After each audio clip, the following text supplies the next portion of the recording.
Hoje eu vou contar para vocês a história da Rainha da Neve. Esse conto inspirou Frozen, mas como a gente vai ver aqui, tem coisas muito diferentes, né? Como a gente já vem percebendo da versão original para a versão que sai para as crianças. A história da Rainha da Neve é interessante que a Rainha da Neve nem parece ser a personagem principal, mas claro, tem ali o seu fundo, sua base de grande importância. A história vai começar com um personagem chamado Hobgoblin, que é tido ali como um duende, né, bem travesso, bem maldoso, construindo um espelho que vai refletir tudo que tem de ruim, de mal, de feio, e vai distorcer ao ponto de desaparecer com tudo que é belo, que é bom, que é agradável, criando assim uma realidade bem distorcida para quem olha por aquele espelho. E esse espelho vai sendo usado pelo Hobgoblin e pelos seus aprendizes como uma travessura ali para se divertir à custa dos outros. E assim eles vão fazendo.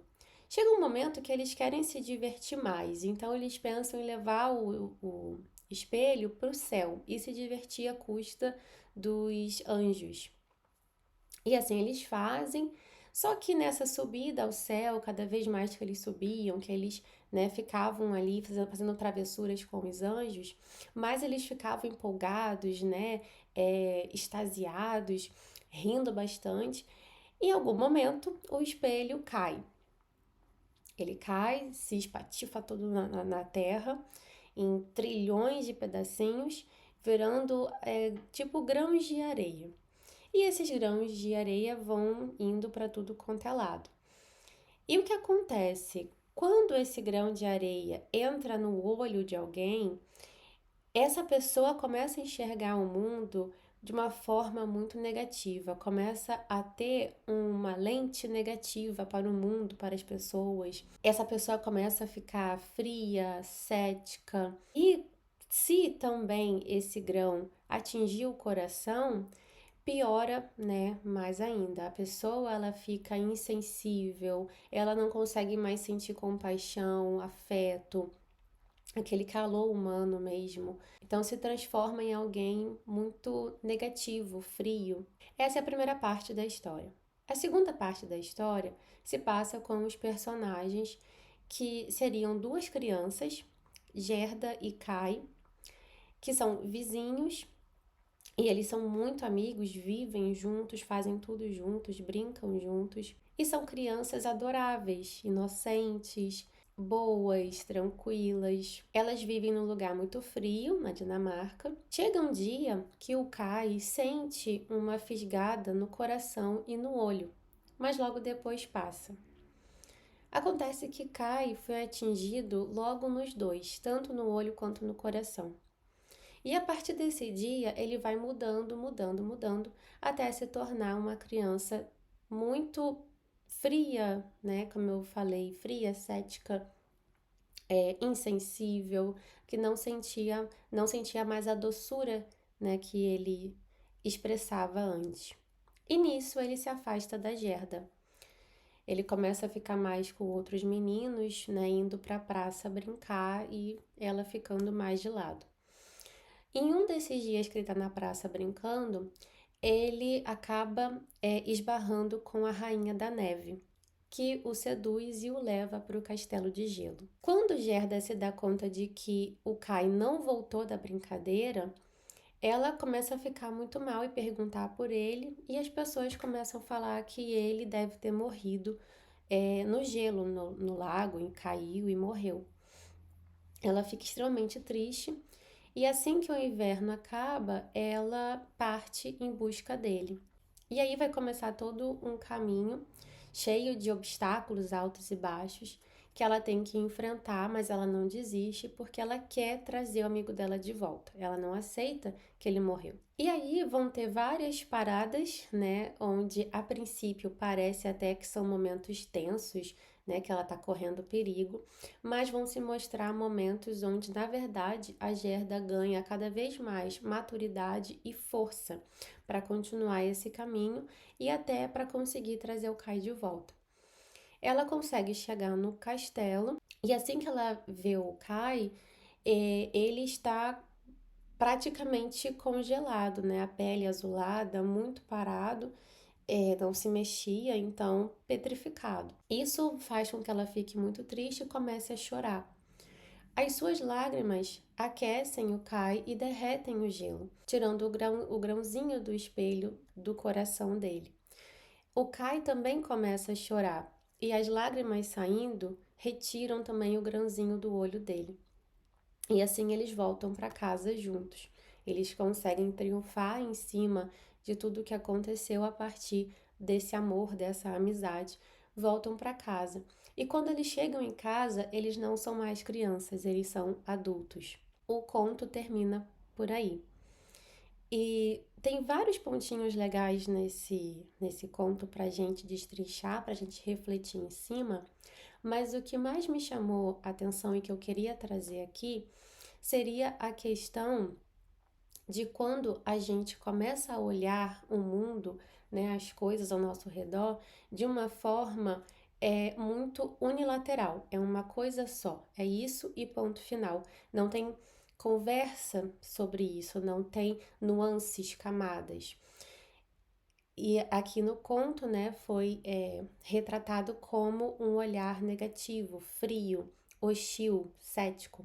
Trazendo para a linguagem, né, analítica, a gente pode pensar, e eu vou deixar também um link aqui que eu achei muito, muito legal, de uma explicação também analítica, e ali estava sobre Eros e Logos, de uma dissociação entre Eros e Logos.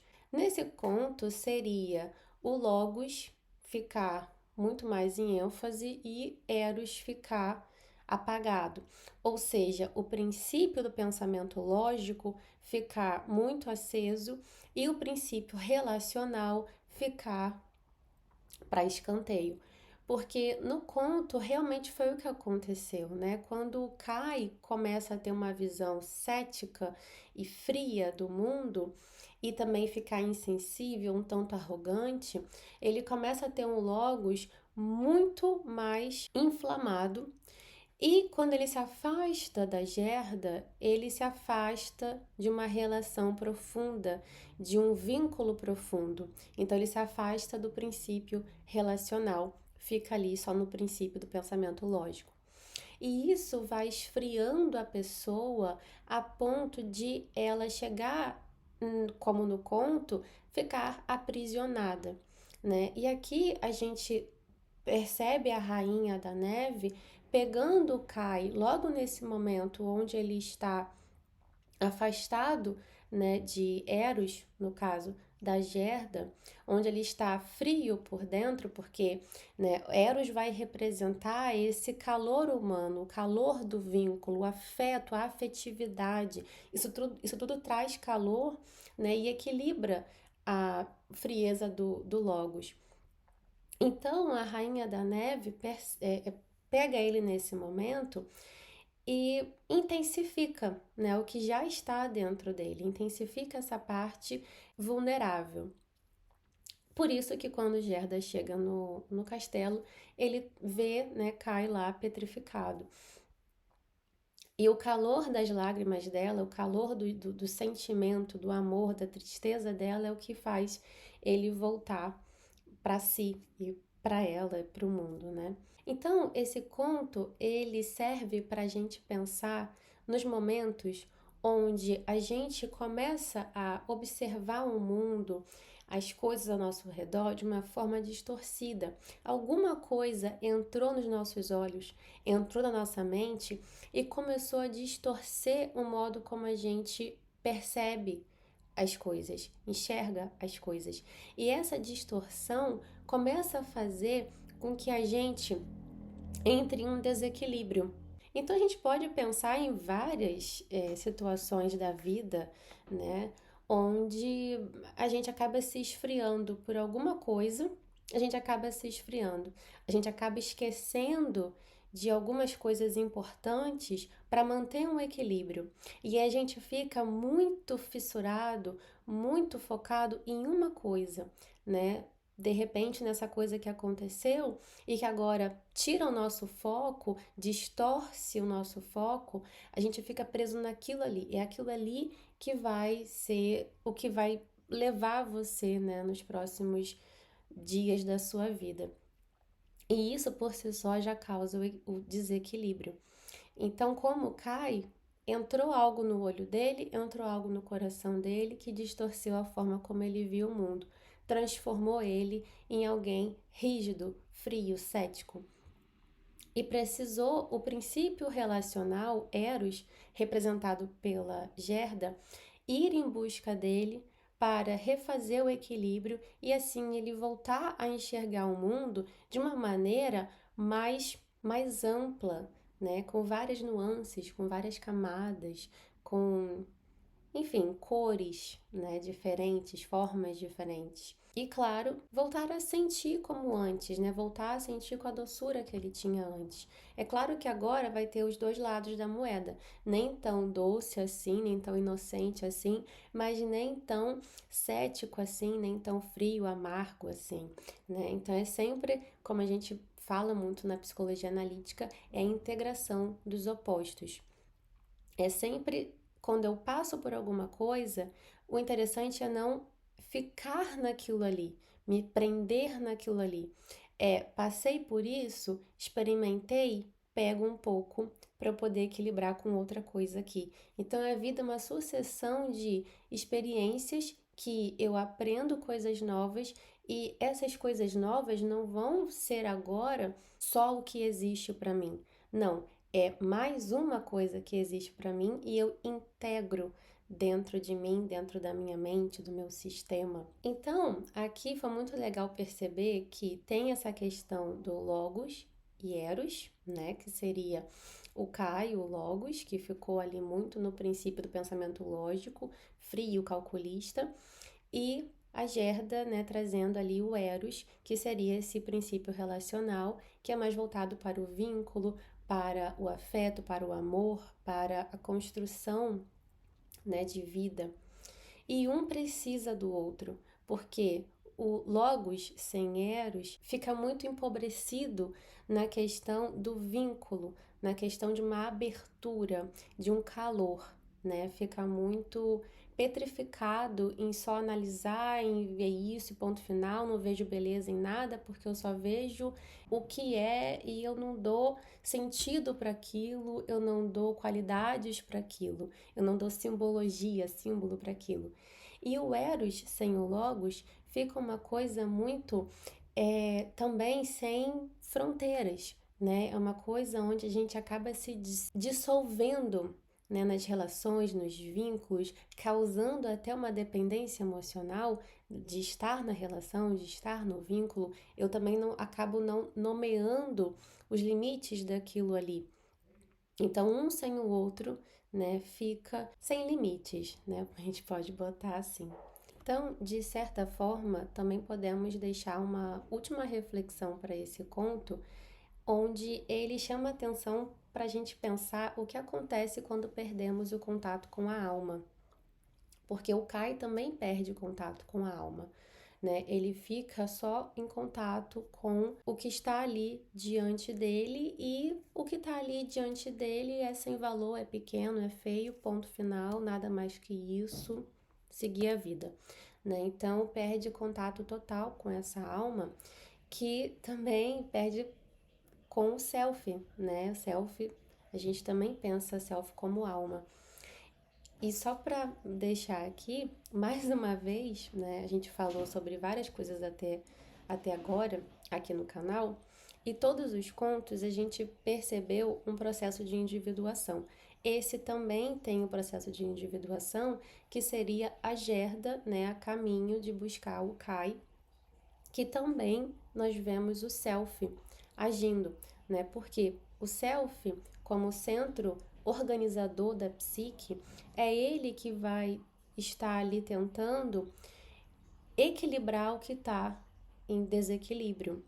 Mandar o princípio relacional, né, mandar Eros, no caso Gerda, ir atrás do Kai, seria, né, o self ali percebendo que é isso aqui que precisa para voltar a uma integração. O self, né, ele é a totalidade da psique, então ele é o que está ali, vamos dizer, no comando mesmo. Mas para isso acontecer, o ego saber que ele não é quem manda, né? O ego tem a função dele muito bem estabelecida e muito importante, mas em algum momento ele precisa dar licença, parar de querer controlar tudo, porque só assim o self vai conseguir agir, vai conseguir trazer esse equilíbrio sempre que ele perceber o desequilíbrio. Porque o desequilíbrio ele acontece, né? É uma coisa que a gente não tem como evitar. É a vida humana acontecendo. Então ele precisa desse espaço para fazer o que tem que ser feito. Mas a gente vive interrompendo esse processo quando o ego ainda está muito inflamado, querendo controlar tudo o tempo todo. E aqui eu arrisco a dizer que no momento, no conto, o momento que a gente consegue perceber que o ego deu espaço para o self agir e assim mandar Gerda ir atrás do Kai foi quando Gerda não aceitou que o Kai morreu. Então todo mundo ali pensou: poxa, o que aconteceu? O cara foi lá brincar, tava tudo congelado, tinha um lago congelado. Ele não voltou? Bom, a lógica é que ele caiu, né, em algum lugar, se machucou, morreu, porque não voltou, só pode ter morrido. Então, é tipo assim, querer querer entender demais, querer já dar soluções demais e ficar por isso mesmo. Gerda não aceitou isso. Ela sentiu, não, tem alguma coisa errada, não é isso, não aceito. E foi com o instinto dela, né? Porque o self também tem essa questão muito instintiva. É algo que foge da nossa compreensão lógica, né? Então, o momento que a gente consegue dar espaço para o self é quando a gente para um pouco de tentar controlar nesse sentido, de entender tudo à nossa maneira lógica e tentar sentir o que a gente tem dentro, né? Que a gente pode vir a acessar dentro da gente. Enfim, ficamos por aqui hoje. Eu não vou trazer outro vídeo sobre esse conto, porque nesse vídeo eu contei e expliquei, mas se vocês quiserem perguntar, saber mais um pouco, manda alguma coisa aqui, um comentário, manda mensagem, a gente conversa um pouco sobre, tá? Deixa o seu like e até o próximo.